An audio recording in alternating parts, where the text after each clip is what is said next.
अध्याय 8 श्री गणेशाय नमः। जय जय जय सुखदामा, जय जय जय परब्रह्मा, जय जय भक्तजन विश्राम अनंत विशानंत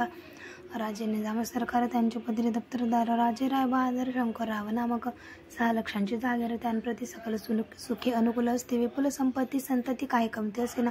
परिपूर्व कर्म अगाध त्या लागला ब्रह्मसंबंध उपाय केले नानाविध परिदा बाधा न सोडी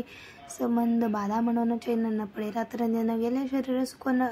गोड न लागे अन्न पाणी नावडे भोग विलास सुखोपभोग कैसा त्याचा निद्रा नेच रात्र दिवस चिंता नले बोळले केले कित्येक अनुष्ठाने तैशीच ब्राह्मण संतर्पणे बहुसाध दिधली दानी आरोग्य व्हावे म्हणून वेटले संसार सौख्यासे त्रासले या भवयात्रेसी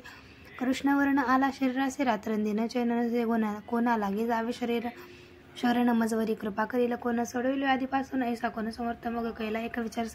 प्रसिद्ध क्षेत्र श्री गाणगापूर तेथे जाऊन अहोरात्र दत्त सेवा करावी। सेवा केली बहुसेस लोटले 3 मास एके रात्री त्यांचे स्वप्न दृष्टांत झाला। अक्कलकोटी जावे तुवा तेथे करावी स्वामी सेवा यती वचनी बावधरावा ते निवाद जाय दुरी तरी तेथे तिची राहिली आणखी अनुष्ठान आरंभले। पुन्हा त्यांचे स्वप्न पडले अक्कलकोटी जावे तुवा हे जाणून हित गोष्टी मानसी विचारून शेवटी त्वरित आले अक्कलकोटी प्रिय पत्नी सहित त्या नगरीच्या नरनारी कामधंदा करता गरीब स्वामीचरित्र परस्पर प्रेम भावे सांगाती